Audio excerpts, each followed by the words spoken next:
जय श्री श्री जगन्नाथ बलदेव सुभद्रा महारानी की जय। श्रील प्रभुपाद की जय। अनंत कोटि वैष्णव वृंद की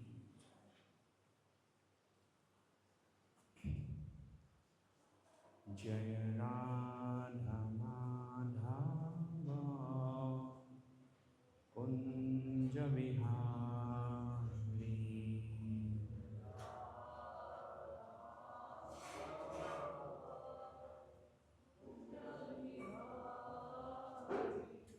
जय।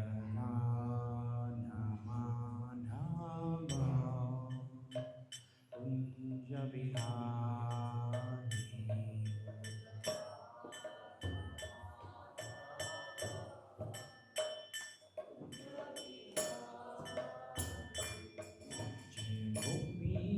जनवल्लभा गिरिवर धारी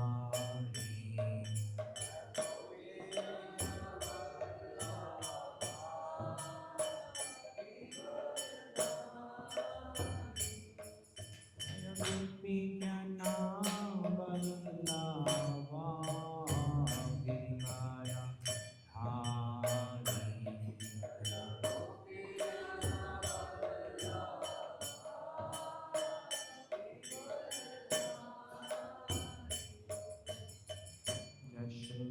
यशोदानन्दना Vraj जनरञ्जना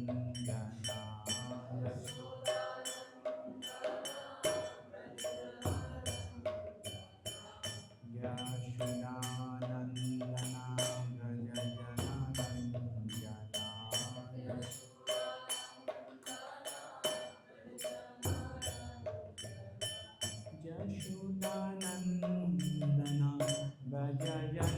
जनरञ्जना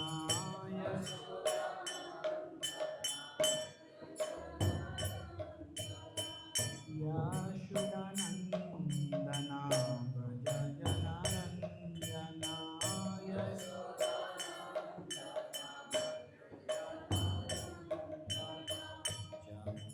Vraj जनरञ्जना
Krishna Balaram, Jaya Krishna Balaram, Krishna Balaram, Jaya Vrindavana Dham, Jaya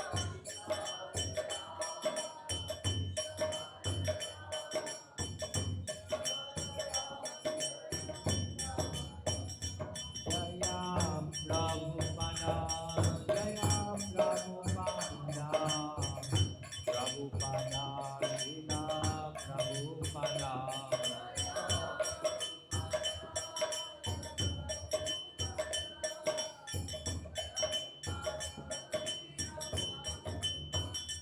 Nitai Gaura Hari Bol, Hari Bol, Hari Bol,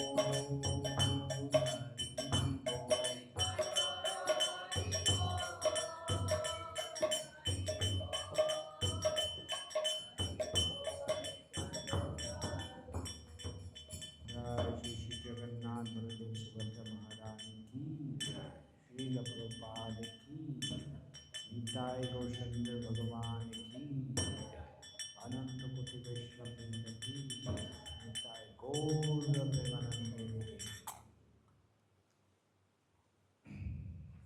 Om Ajnanatimirandhasya Jnananjana Salakaya Chakshurunmilitam Jena Tasmai Shri Guruve Namaha.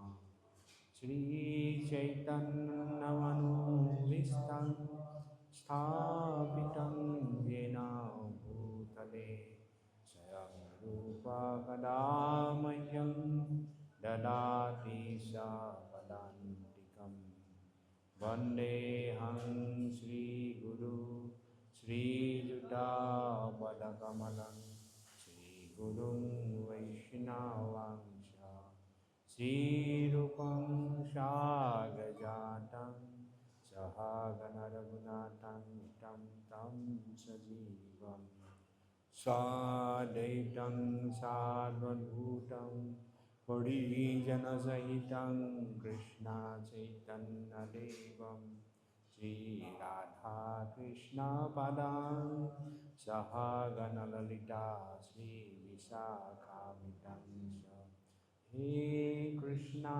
Karuna Sindhu Dinabandhu Jagatpate Gopesha Gopika Kanta Radha Kanta Namaste Tapta Kanchana Gaurangi Radhe Vrindavaneshwari Vrishabhanusute Devi Pranamami Hari Priye Nilachala Nivasaya Nityaya Paramatmane Balabhadra Subhadrabhyam Jagannathaya Te Namaha Namo Mahabadanaya Krishna Prema Pradayate Krishnaya Krishna Chaitanya Namne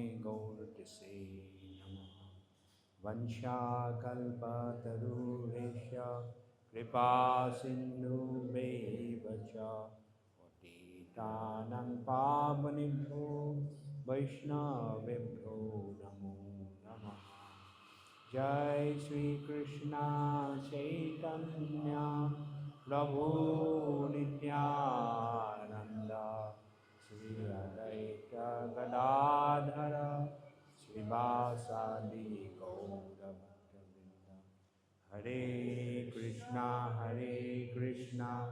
Krishna Krishna Hare Hare Hare Rama Rama Rama Hare Hare Hare Krishna Krishna Krishna Hare Hare Hare Rama Rama Hare Hare Hare Krishna Krishna Krishna Hare Hare Hare Rama Rama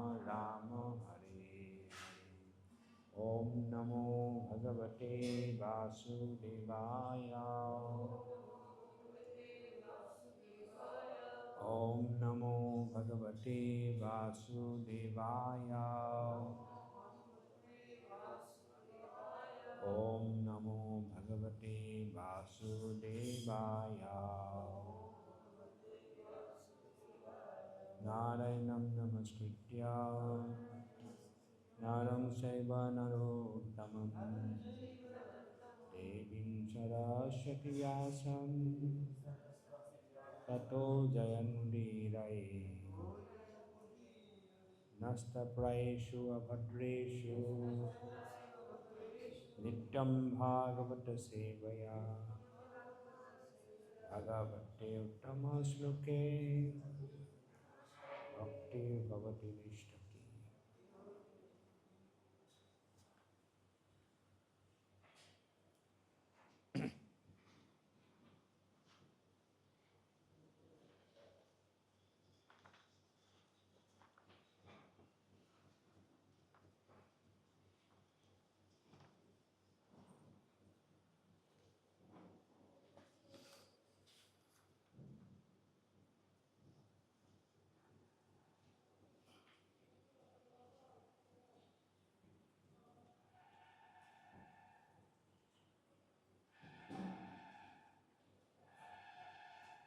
तो Shrimad Bhagavatam fifth canto chapter 20 verse 1 पंचम स्कंध 20 নম্বর অধ্যায় শ্লোক प्रथम श्लोक।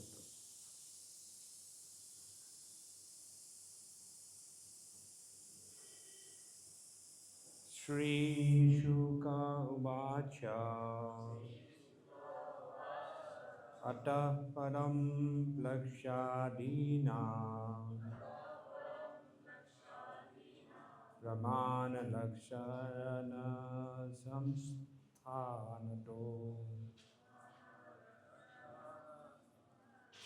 वर्ष विभाग उपवन्यते। श्रीशुक उवाच अतः परं लक्ष्यादीनं प्रमाणलक्षण संस्थानतो वर्ष विभाग उपवर्ण्यते।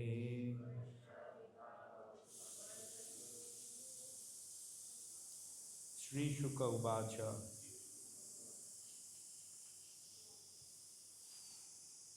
श्री शुकदेव गोस्वामी बोलें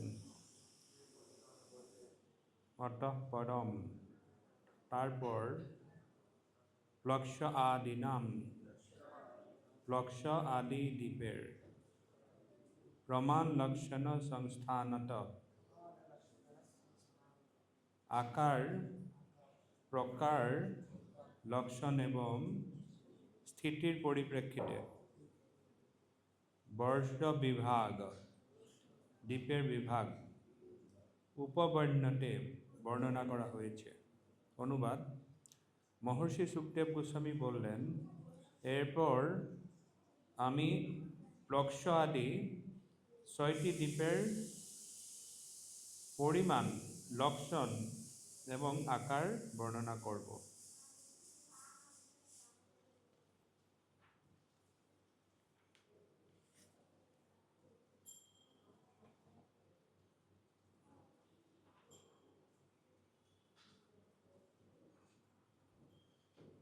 श्लोक सेकेंड श्लोक जम्बुदीपयं यावत् प्रमाद विस्तारः तावता खारोदधीनां परिवेष्टितौ यथा मेरुर्जम्बाख्येन लवणोदधिरपि ततो द्विगुणविलासेन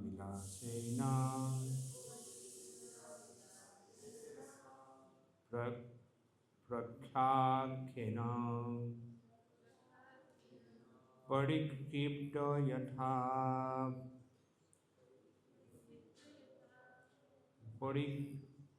परीक्षा बाह्योपवनेन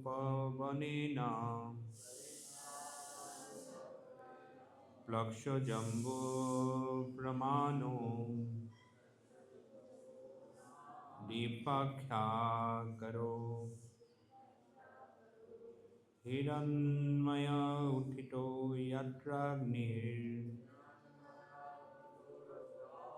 उपास्ते सप्तजिह्वा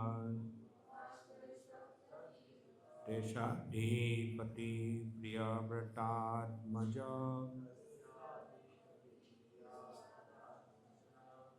इद्मजिभाषं दीपं सप्तवर्षाणि विभज्य सप्तवर्षनामभ्य आत्मजेभ्यकालय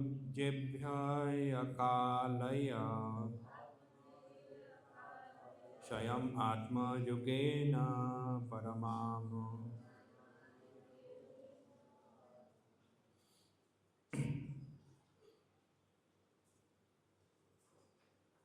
অনুবাদ। সুমেরু পর্বত জম্বুদ্বীপ দ্বারা পরিবেষ্টিত। জম্বুদ্বীপ লবণ সমুদ্র দ্বারা পরিবেষ্টিত। জম্বুদ্বীপের বিস্তার 1,00,000 যোজন এবং লবণ সমুদ্রের বিস্তারও সেই পরিমাণ।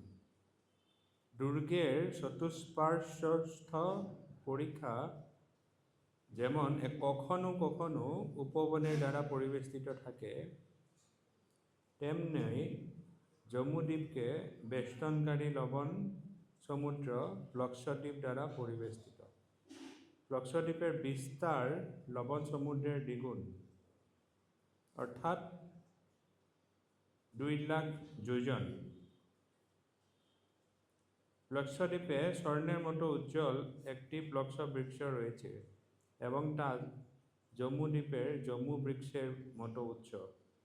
সেই বৃক্ষের মূলে 7টি শিখা সমন্বিত আগুন রয়েছে। এই প্লক্ষ বৃক্ষের নাম অনুসারে এই দ্বীপের প্লক্ষদ্বীপ নামকরণ হয়েছে।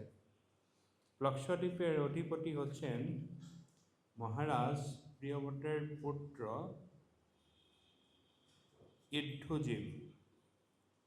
তিনি এই দ্বীপকে তার 7টি পুত্রের নাম অনুসারে 7টি বর্ষে বিভাগ করেন এবং এক একটি বর্ষ এক একটি পুত্রকে দান করেন। তারপর তিনি ভগবত ভক্তিতে যুক্ত হওয়ার জন্য সংসার জীবন থেকে অবসর গ্রহণ করেন।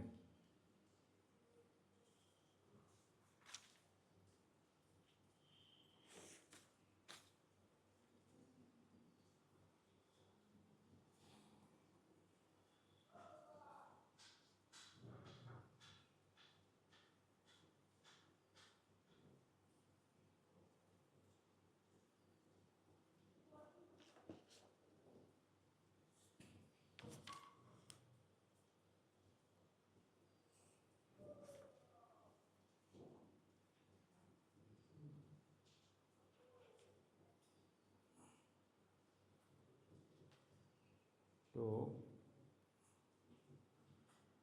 বহুত লম্বা হয়ে যাব,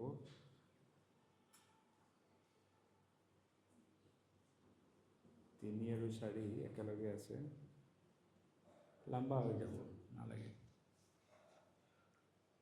নমো বিষ্ণু পদায় কৃষ্ণ পৃষ্ঠায় ভূতলে শ্রীমতে জয় পতাকা স্বামিনীতি নামিনে।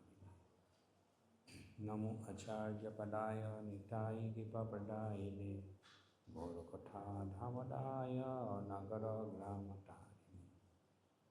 নমো বিষ্ণু পদায় কৃষ্ণ পৃষ্ঠায় ভূতলে শ্রীমতে ভক্তিবেদান্ত স্বামিনীতি নামিনে। নমস্তে সারস্বতী দেবে গৌরবাণী প্রচারিণে निर्विशेष शून्यवादी पाश्चात्यदेशतारिणे मुखं करोति वाचालं पङ्गुं लङ्घयते गिरिं यत्कृपातमहं वन्दे श्रीगुरुदीनतारिणं परमानन्दमाधवं श्रीचैतन्यईश्वरं हरि ओं तत्सत्।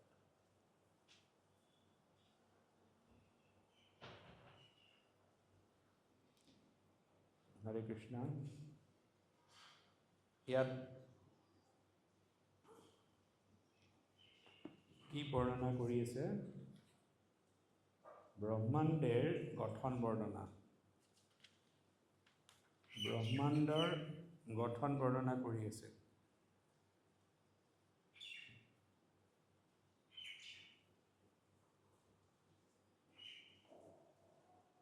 গোটেই ব্ৰহ্মাণ্ডৰ 6টা দ্বীপ, তাৰ চাৰিওফালে থকা সমুদ্ৰৰ বৰ্ণনা কৰা হৈছে। তাত সমুদ্ৰ পৰ্বত ক'ত আছে, আনকি তাৰ পৰিমাণ পৰ্যন্ত বৰ্ণনা কৰা হৈছে। কিমান ডাঙৰ, সাগৰখন কেনেকুৱা আছে, তাত কোন কোন থাকে,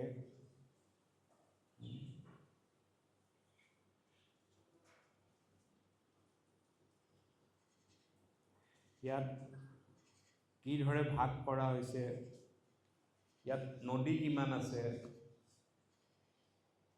গোটেই ভাগৱত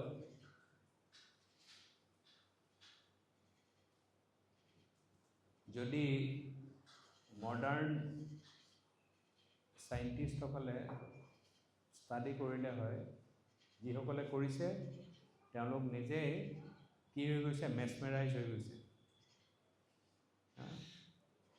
কাৰণ যিটো আমাৰ এষ্ট্ৰফিজিচিষ্ট তেওঁলোকে যিবিলাক উলিয়াই, যিটো কসমলজি, এই কসমলজি আৰু বেদিক কসমলজি তেওঁলোকে দেখা পায় যে ইমান চিমিলাৰিটিজ আছে, সাদৃশ্য আছে। ইয়াত সুখদেৱ গোস্বামীয়ে গোটেই ব্ৰহ্মাণ্ড বৰ্ণনা কৰি দিছে, গোটেই ইউনিভাৰ্চ, ষ্ট্ৰাকচাৰ কেনেকুৱাকৈ আছে গোটেই ইউনিভাৰ্চখন। আৰু বিজ্ঞানীসকলে এতিয়াও কি কৰি আছে, ৰিচাৰ্চ কৰি আছে গোটেই ষ্ট্ৰাকচাৰটো বুজিবৰ কাৰণে।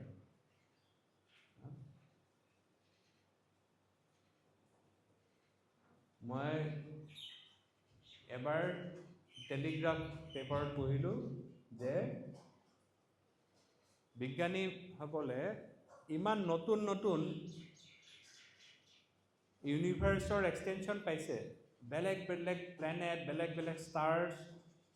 তেওঁলোকে কৈছে যে আমি যিখন ইউনিভাৰ্চ ভাবি আছিলোঁ তাৰ আৰু 25% আমি এক্সটেনশ্যন কৰি দিলোঁ।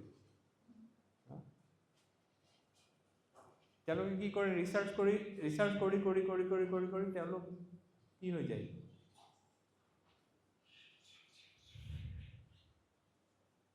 ৰিচাৰ্চ কৰি গৈ থাকে। 25% এক্সটেনশ্যন কৰিব, তাৰপিছত আকৌ 10% এক্সটেনশ্যন কৰিব, 5% কৰিব, নতুন প্লেনেট থাকিব। আগতে আমি স্কুলত পঢ়িছিলোঁ 9টা গ্ৰহ, প্লুটো আছিলে, লাষ্টটো প্লুটো আছিলে, সৰু প্লেনেট বুলি কয়। এতিয়া যিবিলাক ষ্টুডেণ্টে পঢ়ি আছে, মোৰ ছোৱালী পঢ়ি আছে, তাৰ ইয়াত দেখা পালে তাত হেৰি নাই, কৈছে যে 9টা গ্ৰহ নহয়, এইটো 8টা গ্ৰহ, গতিকে প্লুটো নাই। মই কৈছোঁ প্লুটো ক'ত গ'ল ইয়াত? কৈছে প্লুটোতো আমাক পঢ়ুৱাই নাই।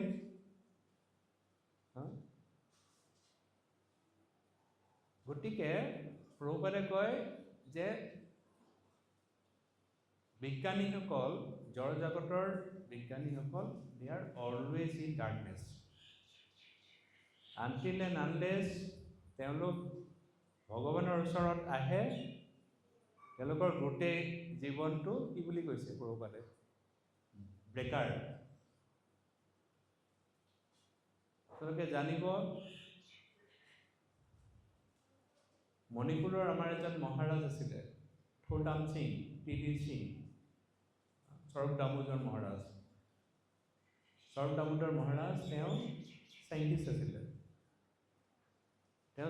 আছিলে। প্ৰভুপাদৰ যেতিয়া লগ পালে নিউয়ৰ্কত, তেওঁ কেলিফৰ্ণিয়া ইউনিভাৰ্চিটিৰ প্ৰফেচাৰ আছিলে। প্ৰভুপাদে কৈছে যে তুমি you should go to all universities and preach Krishna consciousness through science.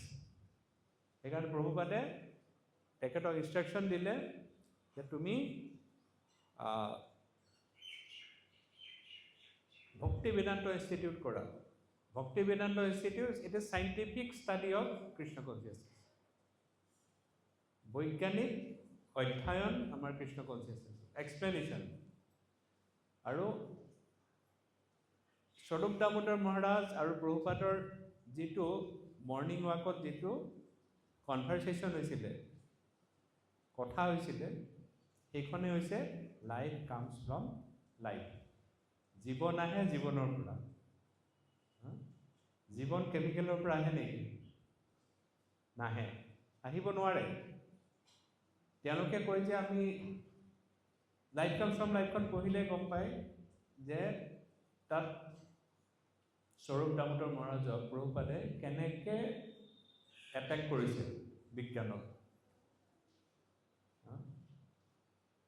বিজ্ঞান বেয়া বস্তু নহয়, বৈজ্ঞানিকসকলো বেয়া নহয়, তেওঁলোক কিন্তু যেতিয়ালৈকে ভগৱানৰ আচল সত্যটো তেওঁলোকে নাজানিব, তেওঁলোকৰ জীৱনটো কি হ'ব? বেকাৰ।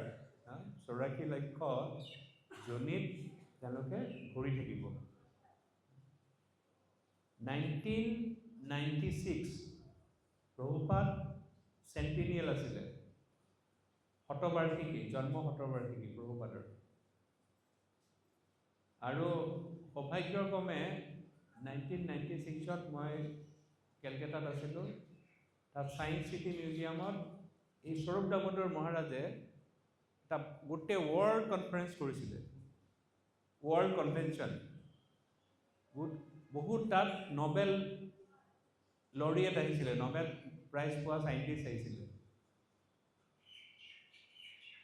তাত বিভিন্ন ধৰণৰ ডিছকাশ্যন হৈছে। আৰু মই তাত সেৱা কৰাৰ সুযোগ পাইছিলোঁ সেই সময়ত, কেলকাতাত থকাৰ কাৰণে। তো তাত দেখা গৈছে যে তাত বহুত যিকেইজন বিজ্ঞানী আহিছিলে, এতিয়াও আমাৰ আছে ভক্তি বেদান্ত ইনষ্টিটিউট যোনে চাই, ৰসদাস প্ৰভু, তেওঁ নিজেও চাইণ্টিষ্ট। তেওঁ অকল প্ৰচাৰ কৰে থ্ৰু ছায়েন্স। ইয়াত আমি গম নাপাওঁ, আমি এতিয়া এই হলটোত বহি আছোঁ ক্লাছ কৰি, আমি গম নাপাওঁ। আমি যদি সোধোঁ যে এই হলটোৰ একজেক্ট ডাইমেনশ্যনটো কি, ক'ব পাৰিব? কিমান বাই কিমান? আন্দাজত ক'ব পাৰি 5000 স্কোৱাৰ ফিট। একজেক্ট ডাইমেনশ্যন ক'ব পাৰিব কোনোবাই? ভাগৱত এনেকুৱা এখন গ্ৰন্থ য'ত এটা গ্ৰহ নিজৰ অৰ্বিটত ঘূৰি আছে, সেই গ্ৰহটোৰ ডাইমেনশ্যন কিমান, সেই অৰ্বিটৰ ডাইমেনশ্যন কিমান, কিমান ফ'ৰ্চত ঘূৰে, কেতিয়া ৰখে, এই চব মেনশ্যন কৰা। এইটো হৈছে বেদিক কসমলজি। সুখদেৱ গোস্বামীয়ে বহি বৰ্ণনা কৰি আছে গোটেই ইউনিভাৰ্চৰ কথা। এই আমি য'ত আছোঁ, পৃথিৱী লোক, ভূলোক, ইয়াত অকল আমি দেখা পাই আছোঁ যে অকল যিবিলাক সমুদ্ৰ আছে তাত পানীটো কেনেকুৱা?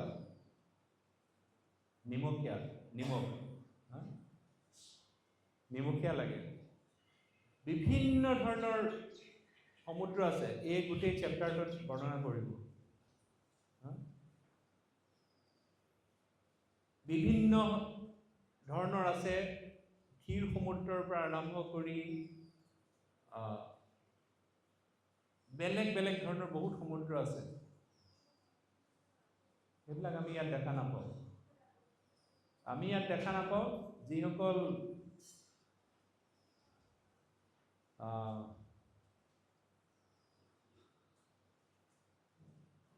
ভক্তি জীৱনত যিসকল আগবাঢ়ি গৈছে, বহুত এডভান্স শুদ্ধ ভক্ত, মহাভাগৱত, তেওঁলোকে গম পায়। কেনেকৈ গম পায়? তেওঁলোকে চব দেখা পায়, সৰ্বদ্ৰষ্টা তেওঁলোক। এবাৰ ভক্তি সিদ্ধান্ত চৰিত ঠাকুৰৰ ওচৰত মঠত আছে,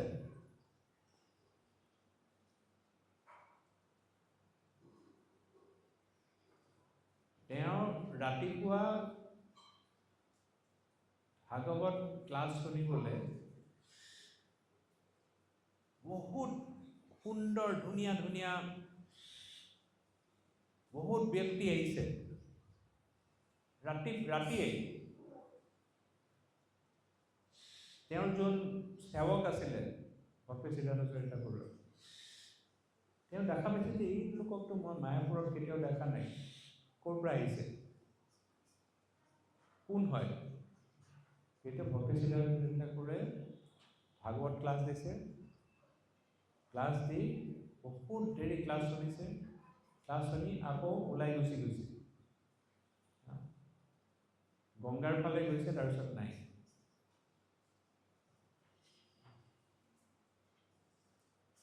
তেতিয়া এই শিষ্যজনে ভক্তি সিদ্ধান্ত চৰিত ঠাকুৰক সুধিছে যে ইমান ৰাতি আৰু এওঁলোকক কোনোদিন মায়াপুৰত আমি দেখা নাই, ইমান সুন্দৰ চেহেৰা, কোন আহিছে, কোন হয় এওঁলোক? ভক্তি সিদ্ধান্ত চৰিত ঠাকুৰে কৈছে যে এই সকলো তেওঁলোক আহিছে দেৱলোকৰ পৰা। দেৱলোকৰ পৰা আহি তেখেতৰ ভাগৱত শ্ৰৱণ কৰিব আহিছে। গতিকে তেনেকুৱা ধৰণৰ যিসকল মহাভাগৱত আছে, তেওঁলোকে সৰ্বদ্ৰষ্টা। এক জেগাত বহি থাকি তেওঁলোকে চব চাব পাৰে।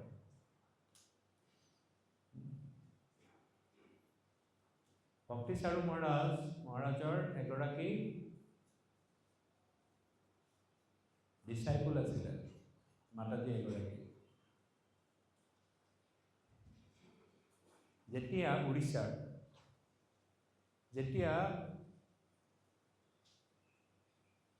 খুব ভাল সেৱা কৰে, খুব ভাল সাধন ভোজন কৰে, মাতাজীগৰাকী যেতিয়া দেহ ত্যাগ কৰিছে, দেহ ত্যাগ কৰাৰ পিছত যেতিয়া শ্মশান লৈ গৈছে, ওচৰৰ ক'ৰবাৰ পৰা বহুত গাই গৰু আহিছে, গাই গৰু আহি মাতাজীক মৰম কৰিছে, গোটেই চেলেকি দিছে, মৰম কৰি আছে, ওচৰৰ পৰা নাযায়।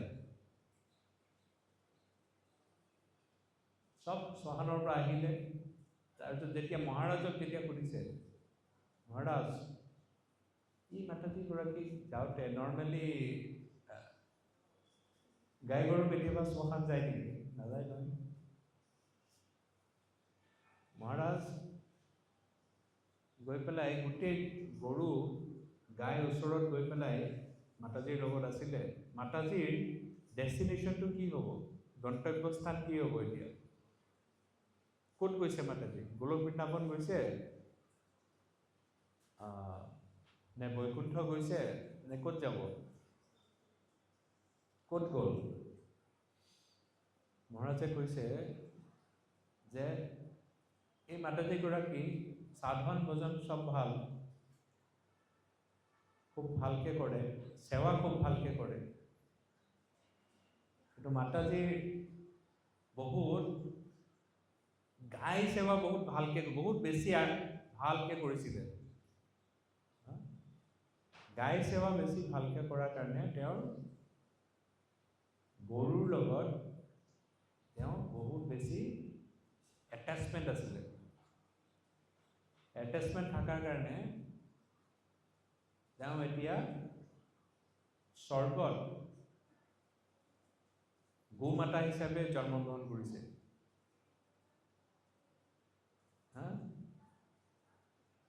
স্বৰ্গত আছে, কৈছে যে ইয়াৰ নেক্সট যিটো জীৱন হ'ব তাইৰ, সেই মাতাজী এই গোলক বৃন্দাবন যাব পাৰিব।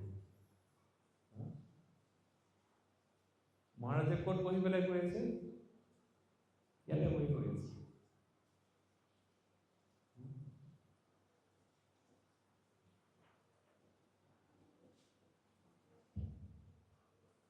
সুখদেৱ গোস্বামী যেনেকে গোটেই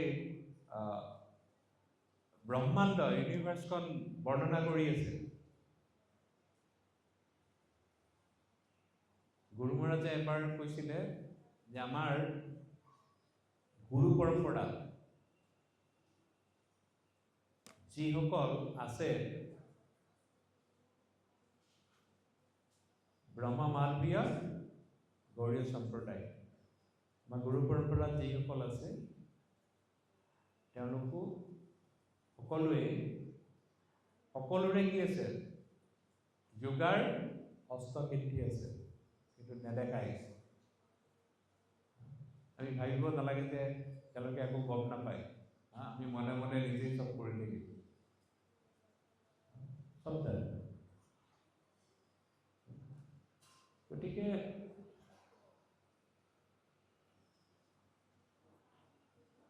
এই স্বৰূপ দামোদৰ মহাৰাজ তেওঁ এখন থেচিছ লিখি আছিলে সেই সময়ত, যে an alternative to the chemical origin of life. Modern সাইন্টিষ্টে কয় জীৱন আহিছে কেমিকেলৰ পৰা। তেওঁ লিখি আছিলে an alternative to the chemical origin of life, পুৰা ৰিচাৰ্চ পেপাৰ কৰি আছিল সাইন্টিফিকেলি। একচুৱেলি যেনেকে মহাপ্ৰভু যেতিয়া প্ৰকট হৈছে, জন্মলীলা, আবিৰ্ভাৱ লীলা, তাৰ আগতে মহাপ্ৰভু অহাৰ আগতে কোন আহিছে নৱদ্বীপত? অদ্বৈতাচাৰ্য আছে। যিমান দেৱ দেৱতা আহিছে চব আহি জন্ম হৈছে, চবেই আবিৰ্ভাৱ হৈছে মহাপ্ৰভুৰ অহাৰ আগত।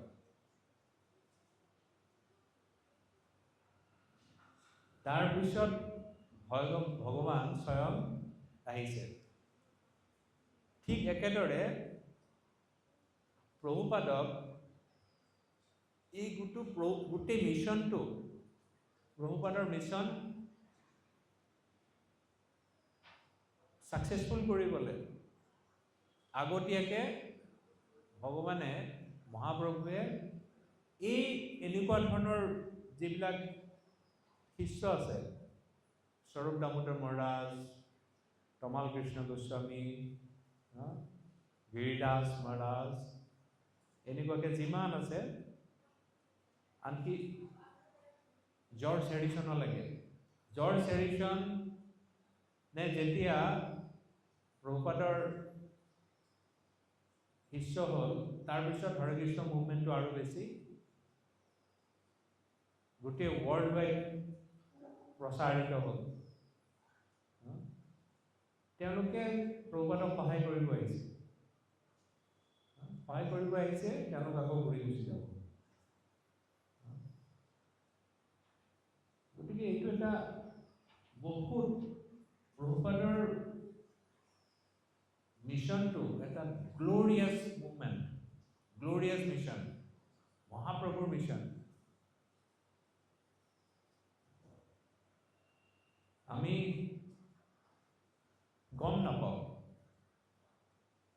যে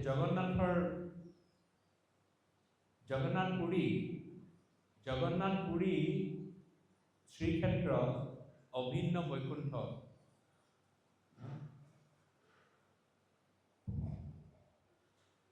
অভিন্ন বৈকুণ্ঠ কিয় অভিন্ন বৈকুণ্ঠ? যেতিয়া নাৰদ মুনিয়ে ইন্দ্ৰদুম্ন মহাৰাজক ক'লে যে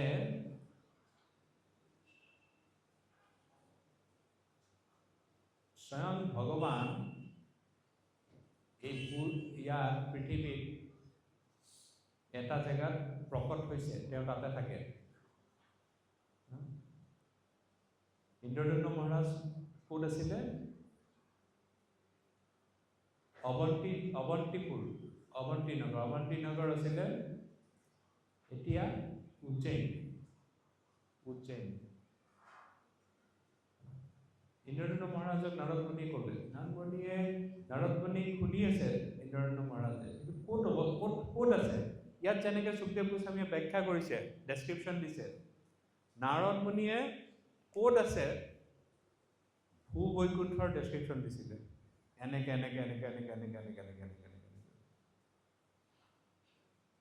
তাত লাষ্টত দেখিছে এখন ডাঙৰ নদী আছে, মহানদী ক্ৰছ কৰিলে ভূবৈকুণ্ঠ আৰম্ভ হয়।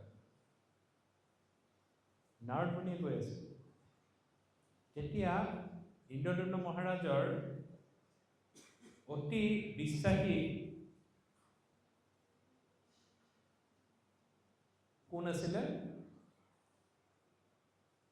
বিদ্যাপতি ক'লে যে তুমি বুজি লোৱা, তুমি সকলোতকৈ জ্ঞানী, তুমি বুজি পাবা এইটো।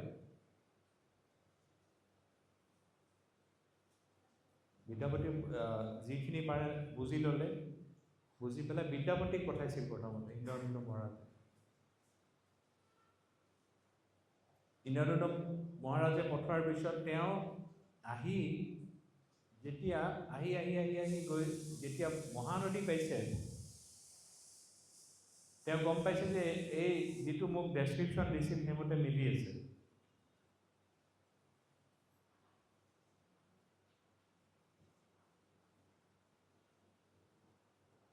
মহানদী পাৰ কৰিলে।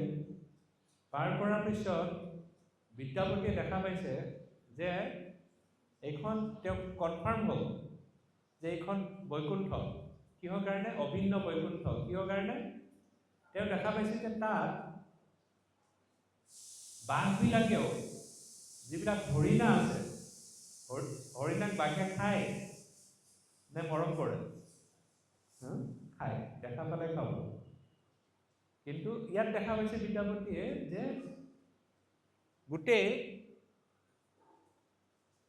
হৰিণাবিলাকক বাঘবিলাকে আলিংগন কৰি মৰম কৰি আছে, আৰু বাঘৰ প্ৰতি হৰিণাৰ কোনো ভয় ভাৱ নাই, কুণ্ঠা নাই। বৈকুণ্ঠ, কোনো কুণ্ঠা নাই। বুজিছে? এইটো অসম্ভৱ কথা। চব একেলগে আছে, কোনো ভয় নাই। হৰিণাক মৰম কৰি আছে বাঘে, হৰিণাও গৈ বাঘৰ ওচৰত আলিংগন কৰিছে। এতিয়া বিদ্যাপতি কনফাৰ্ম হৈছে, গোটেই জংঘল, বিদ্যাপতি কনফাৰ্ম হৈছে যে এইখনেই অভিন্ন বৈকুণ্ঠ।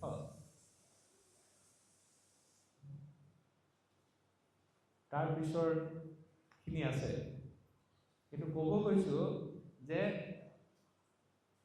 নাৰদ মুনিয়ে শ্ৰীক্ষেত্ৰ পুৰীৰ বিষয়ে বৰ্ণনা কৰিছে ইন্দ্ৰদুম্ন মহাৰাজক। ইয়াত সুখদেৱ গোস্বামী গোটেই ব্ৰহ্মাণ্ডৰ বিষয়ে বৰ্ণনা কৰি আছে। এইটো সাধাৰণ বিজ্ঞানে, চাইন্সে এইটো ঢুকি নাপায়, গমো নাপাব। আৰু আমি ইমান ডাঙৰ বিজ্ঞানী হোৱাৰো প্ৰয়োজন নাই। কালি মই কৈছিলোঁ, আমি ডাঙৰ বিজ্ঞানী হোৱাৰো দৰকাৰ নাই, মহাজ্ঞানী হোৱাৰো দৰকাৰ নাই। মহাভাগৱত হোৱাৰো প্ৰয়োজন নাই, একো হোৱাৰ প্ৰয়োজন নাই। আমাৰ প্ৰয়োজনটো কি আছে? কালি কৈছিলোঁ, আমাৰ প্ৰয়োজন কি আছে মাতাজী? অকল যেনে তেনে অশ্ৰুসিক্ত নয়নেৰে আমি ভগৱানৰ জপ কৰিব লাগিব। হৰে কৃষ্ণ কৃষ্ণ কৃষ্ণ হৰে হৰে, হৰে ৰাম ৰাম ৰাম হৰে হৰে। হৰে কৃষ্ণ কৃষ্ণ কৃষ্ণ হৰে হৰে, হৰে ৰাম রাম রাম হরে হরে। হরে কৃষ্ণ কৃষ্ণ কৃষ্ণ হরে হরে, হরে রাম রাম রাম হরে হরে। আমি ইমানখিনি জানিলে হ'ব। বাকী পৃথিৱীত কি চলি আছে, কলিৰ প্ৰভাৱ চলিছে নে নাই চলা, ৰাছিয়া ইউক্ৰেইন যুদ্ধ হৈছে নাই হোৱা, ইৰাণ আমেৰিকা যুদ্ধ হৈছে নাই হোৱা, ইজৰাইলৰ কি খবৰ, পাকিস্তানৰ কি খবৰ, চাইনাৰ কি খবৰ,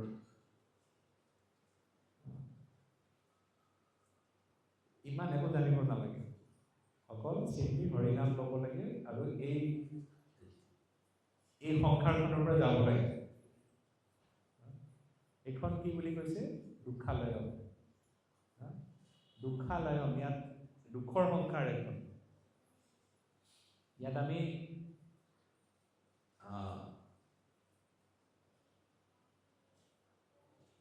যিকোনো চেষ্টা কৰোঁ, আমি ইয়াত সুখী হ'ব নোৱাৰোঁ।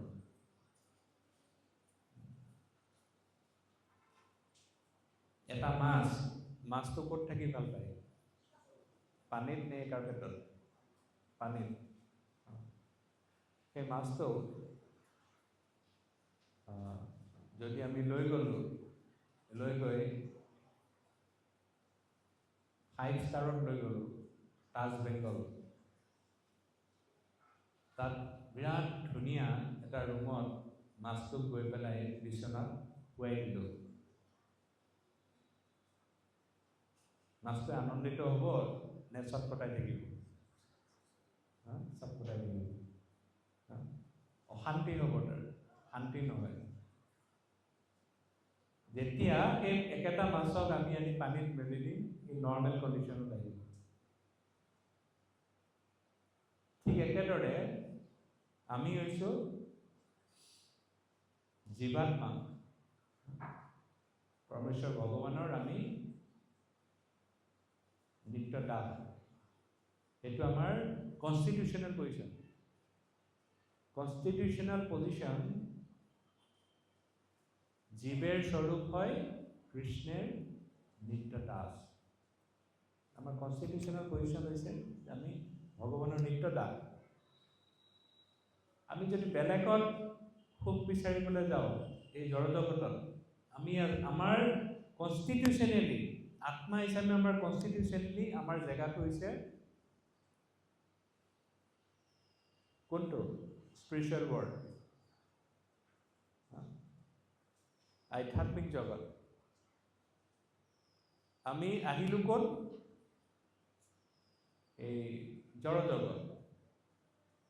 এই জড়জগতক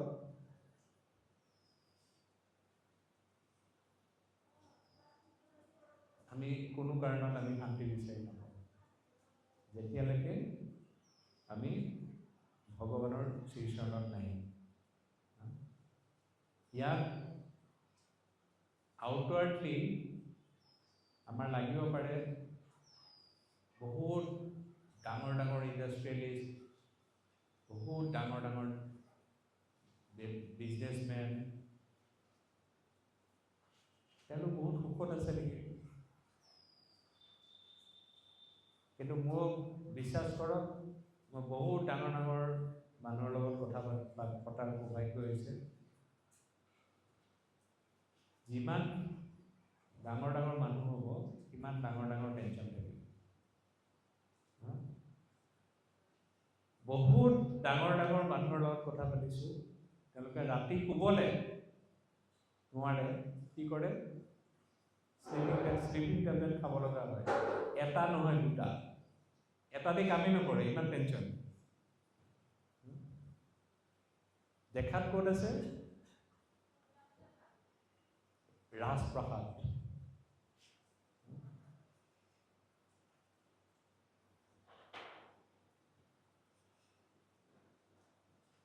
একচুৱেলি আমি সুখী হ'বলৈ আমি বাহিৰত একো চাব নালাগে, চব আমাৰ ভিতৰত আছে।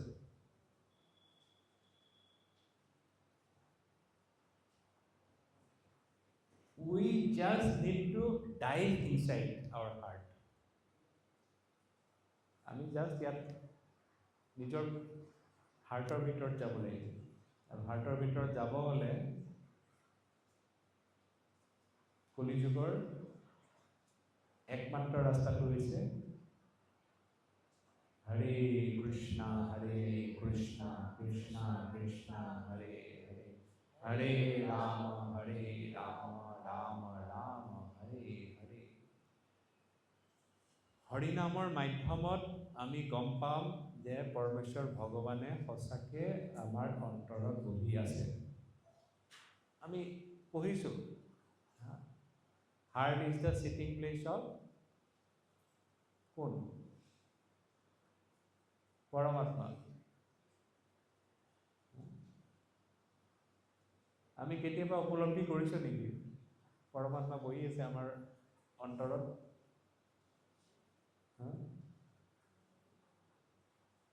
সেইটোৰ প্ৰথম উপলব্ধি হ'ব যদি ভালকে হৰিনাম কৰে। প্ৰথম উপলব্ধি হ'ব যে আমি এই দেহটো নহয়, we have nothing to do with this body. তাৰ পিছৰ উপলব্ধি হ'ব যে আমাৰ we are constitutionally connected with the Supreme Lord. তৃতীয় উপলব্ধি হ'ব realization of Supreme Lord within our hearts. গোটেই ৰাস্তাটোৰ এই যিটো জাৰ্ণি, এই জাৰ্ণিটোৰ একমাত্ৰ টুল হৈছে, চিক্ৰেট হৈছে যে আমি খুব ভালকে কি কৰিব লাগিব? হৰিনাম ল'ম। যিমান হৰিনাম ল'ম আমি ভগৱানৰ লগত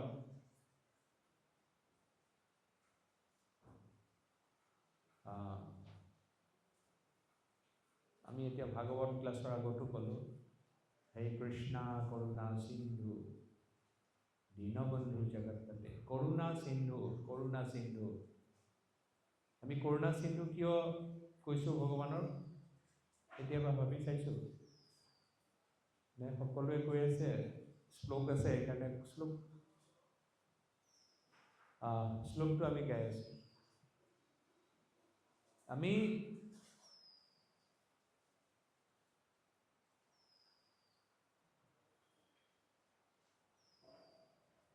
যেতিয়া আমাৰ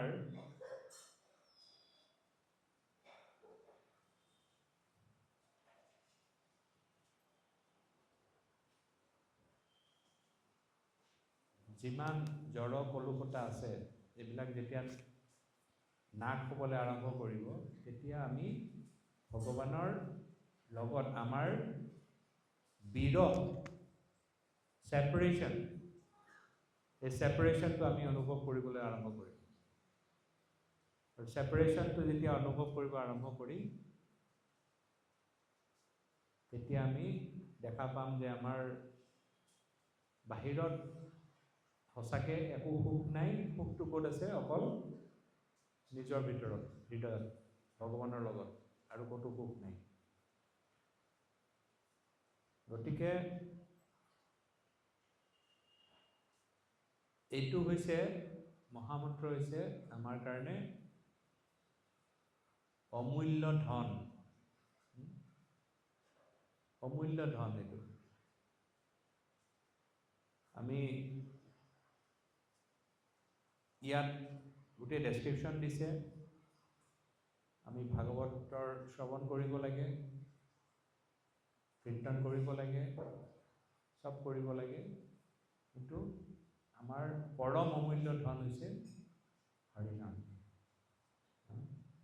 হৰে কৃষ্ণ কৃষ্ণ কৃষ্ণ হৰে হৰে, হৰে ৰাম ৰাম ৰাম। যিমান কৰিম আমি সিমান ভক্তি জীৱনত আগবাঢ়িব পাৰিম। জয় গ্ৰন্থৰা শ্ৰীমদ ভাগৱত মহাপুৰাণ কি জয়, শ্ৰীল প্ৰভুপাদ কি জয়, গৌৰ প্ৰেমানন্দে।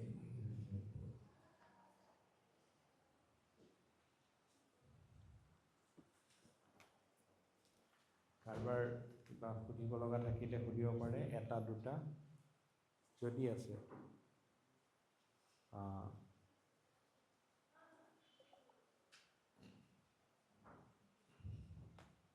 কাৰোবাৰ যদি কনফিউজন আছে কিবা সুধিব পাৰে, যিখিনি ক'লোঁ তাৰ ওপৰত।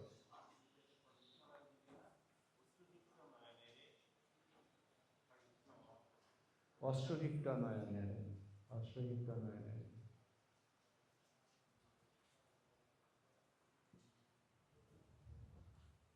আমি গম নাপাব পাৰোঁ, যিসকল মাতৃ তেখেতসকলে গম পাব। এটা বাচ্চা, এটা বেবী এটা বদমাছি কৰি পেলাই কান্দি আছে নে কিবা সঁচাকে কান্দি আছে, কিবা প্ৰব্লেম হৈছে,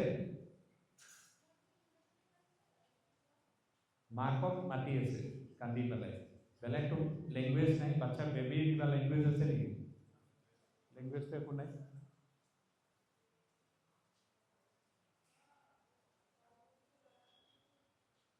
সেইটো আমি বুজিব নোৱাৰিব পাৰোঁ। মাতৃসকলে জানে যে মোৰ বাচ্চাটোৰ কিবা এনে বদমাচি কৰি ধেমালি কৰি কান্দি আছে নে জেনুইনলি কিবা এটা প্ৰব্লেম হৈছে, মই দৌৰিব লাগিব। যদি জেনুইনলি কান্দিছে, মাতৃয়ে সদায় কিটচেনত থাকক আৰু ক'ৰবাত থাকক, বেলেগ কিবা কাম কৰি থাকক, 1 ছেকেণ্ডত আহি পেলাই তাৰ ওচৰত পাব, বাচ্চাটোৰ ওচৰত আহি। প্ৰভুপাদে কৈছে আমি হৰিনামটো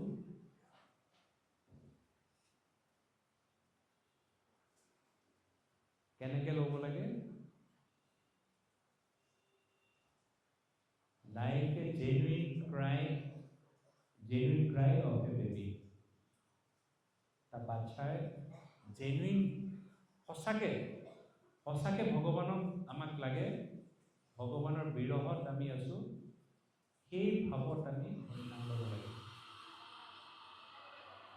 প্ৰভুপাদে কৈছে তেতিয়া লগে 1 ছেকেণ্ডো পলম নকৰে। আপোনাৰ গজেন্দ্ৰ তাত কি কৰিব গৈছিলে? পিকনিক কৰিব গৈছিল, গোটেই সকলোকে লৈ পেলাই, ফেমিলি, মিছেছ, বাচ্চা, গোটেই চব গ'ল। যেতিয়াই পানীত নামোতে যেতিয়া ধৰিলে, নিজে চেষ্টা কৰিছে যুঁজিব প্ৰথমতে, পাৰিছে নেকি? নোৱাৰিলে। দেখিছে ওচৰৰ যিমান মোৰ ৰিলেটিভ আছিলে, মোৰ বাচ্চা আছিলে, মোৰ পত্নী, মোক কোনে সহায় কৰিব পৰা নাই। সেই সময়ত দেখিছে মোৰ অৱস্থা বেয়া হৈ গৈছে। সেই সময়ত গজেন্দ্ৰৰ আগৰ জন্মত তেওঁ ভগৱানৰ ভক্ত আছিলে। গজেন্দ্ৰৰ সেইটো মনত পৰিছে। সেই সময়ত গজেন্দ্ৰই কেনেকৈ মাতিছিল ভগৱানক? কেনেকৈ মাতিছিল? অশ্ৰুসিক্ত নয়নেৰে মাতিছিল। আচাৰ্যসকলে কয় যে ভগৱান নিজৰ গৰুডত আহিছে, ভগৱানে সেই সময়ত প্ৰসাদ লৈ আছিল, গৰু এৰি পেলাই গৰুডত কিজানি মোৰ দেৰি হ'ব, ভগৱান তাৰ আগতে আহি উপস্থিত হৈছে গজেন্দ্ৰৰ ওচৰত। আমাৰ মায়াই গজেন্দ্ৰক যেনেকে কামুৰি ধৰিছিল, আমাক চাৰিফালৰ পৰা কামুৰি ধৰি আছে। আমি উপলব্ধি কৰিবও পাৰোঁ, উপলব্ধি নকৰিবও পাৰোঁ। এতিয়া এই সময়ত আমাৰ বাচ্চাই যেনেকে কান্দে, আমি ভগৱানৰ ওচৰত সেইটো ভাৱত আমি শৰণাপন্ন হ'ব লাগে।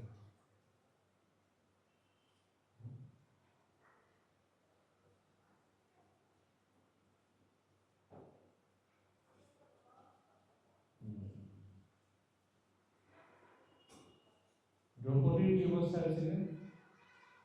কোনোবা সহায় কৰিব পাৰিলে? তাত কোনো কৰা নাই। ইমান ডাঙৰ ডাঙৰ ৰথী মহাৰথী চব আছিলে, সকলো আছিলে। যেতিয়া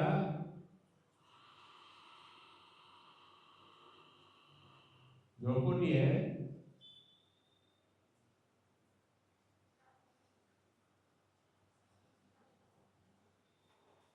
মাধৱ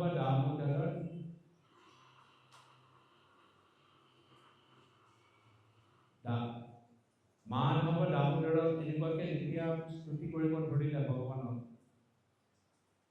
ভগৱান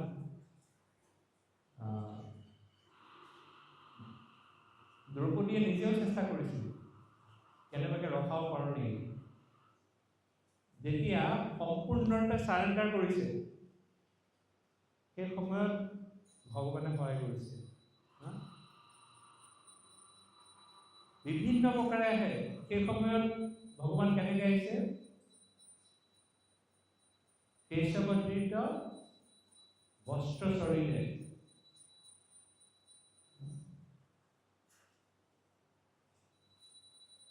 ভগৱান তাত আৱিৰ্ভাৱ হৈছে। গতিকে দ্ৰৌপদী কৈছে, আমি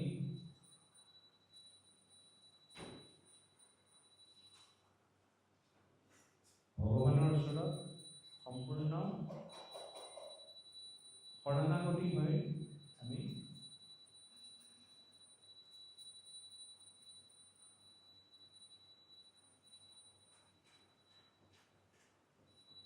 বাচ্চাৰ যেনেকে জেনুইন ক্ৰাই, সেই তেনেকুৱাকে আমি ভগৱানৰ ওচৰত চাৰেণ্ডাৰ হ'ব লাগে আৰু তেনেকুৱাকে হৰিনাম ল'ব লাগে। এতিয়া ভগৱানে বিশেষ কৃপা কৰিব। ভগৱানে এনেকুৱা বৈষ্ণৱক সান্নিধ্য দিব, যিসকল বৈষ্ণৱৰ দৰ্শনত কি হৈ যায়? ভক্তি উদয় হৈ যায়।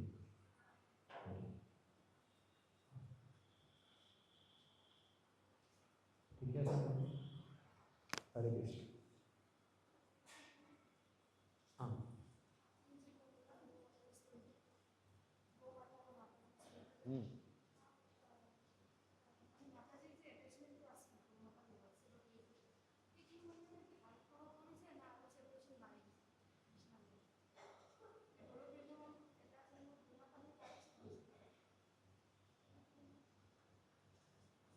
যেনেকে ভৰত মহাৰাজ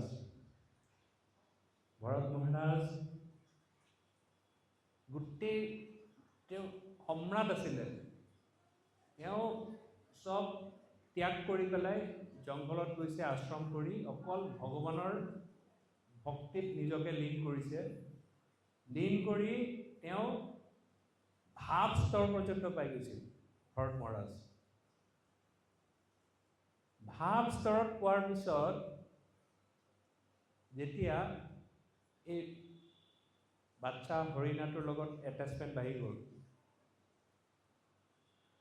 মৃত্যুৰ সময়ত অকল তাৰ কথাই মনত পৰি আছে, ভাৱটো। গতিকে হৰিণা হ'ব লগা হ'ল। কিন্তু যিহেতু ভাৱ স্তৰত আছিলে, আমাৰ সেইকাৰণে কয়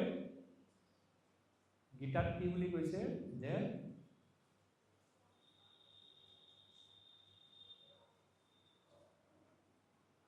সুশীনাম শ্ৰীমতাম গেহে যুগ ভ্ৰষ্ট অভিজায়তে। কাৰোবাৰ যদি আমি যিটো কৰিলোঁ ভক্তি জীৱনত, এইটো জন্মত যি প্ৰৱেশ কৰিলোঁ, কিবা কাৰণত আমি যুগত ভগৱানক নাপালোঁ, আমাৰ কীৰ্তি লাভ নহ'ল, আমি আকৌ জিৰ'ৰ পৰা আৰম্ভ নকৰোঁ, কিন্তু মেটেৰিয়েল যিমান জ্ঞান আছে এই সকলোবিলাক মৃত্যুৰ লগে লগে শেষ। আধ্যাত্মিক ভক্তি এইটো কেতিয়াও শেষ নহয়। আমি আকৌ যদি 50 লৈকে গৈছিলোঁ এইটো জন্মত, তাৰ নেক্সট টাইমত 51ৰ পৰা আৰম্ভ হ'ব। মহাৰাজ ভৰত তেওঁ হৰিনাম হ'ল, কিন্তু তেওঁৰ মনত আছে, ভগৱানে স্মৰণ দিছে যে মোৰ এনেকুৱা মই ভাৱ স্তৰলৈকে গৈছিলোঁ, কিন্তু হৰিণাৰ প্ৰতি আকৃষ্ট হোৱাৰ কাৰণে মই এইটো শৰীৰ লাভ কৰিছোঁ। এই হৰিণাটো সম্পূৰ্ণৰূপে বেলেগ হৰিণাৰ নিচিনা নাছিলে, ডিফাৰেণ্ট আছিলে। য'ত সাধু থাকে, বৈষ্ণৱসকল থাকে, তেওঁলোকৰ সংগ কৰে, ভাগৱত শ্ৰৱণ কৰে, মহাপ্ৰসাদসকল গ্ৰহণ কৰে, এনেকুৱা ধৰণৰ আছিলে। তাৰপিছত তেওঁ হৰিণা হিচাপে দেহ ত্যাগ কৰিছিল। ঠিক একেদৰে মাতাজী গৰাকী বহুত সেৱা কৰিছে, বহুত ভাল ভক্ত, কিন্তু বহুত বেছি আকৃষ্ট আছিলে গোমাতাৰ লগত। সেইকাৰণে তেওঁ মহাৰাজে কৈছে যে তেওঁ স্বৰ্গত জন্ম লাভ কৰিছে, কিন্তু তাৰ নেক্সট টাইমত তেওঁ গোলক বৃন্দাবন যাব। এনেকুৱা নহয় যে তেওঁ স্বৰ্গত গৌমাতা হিচাপে জন্মগ্ৰহণ কৰিলে, তাৰপিছত এই 84 লক্ষ যোনি আকৌ ভ্ৰমণ কৰিব, এইটো নহয়। ভক্তৰ ঘৰত জন্মগ্ৰহণ কৰিব আৰু সেইটো জন্মত তেওঁ ক'ত যাব? গোলক বৃন্দাবন যাব। গতিকে ভালেই, গৌমাতা সেৱা কৰিলে সদায় ভাল, খালি বহুত বেছি আকৃষ্ট হৈ যাব নালাগে, সেৱা কৰিব লাগে আৰু। হ'ব, ঠিক আছে, হৰি।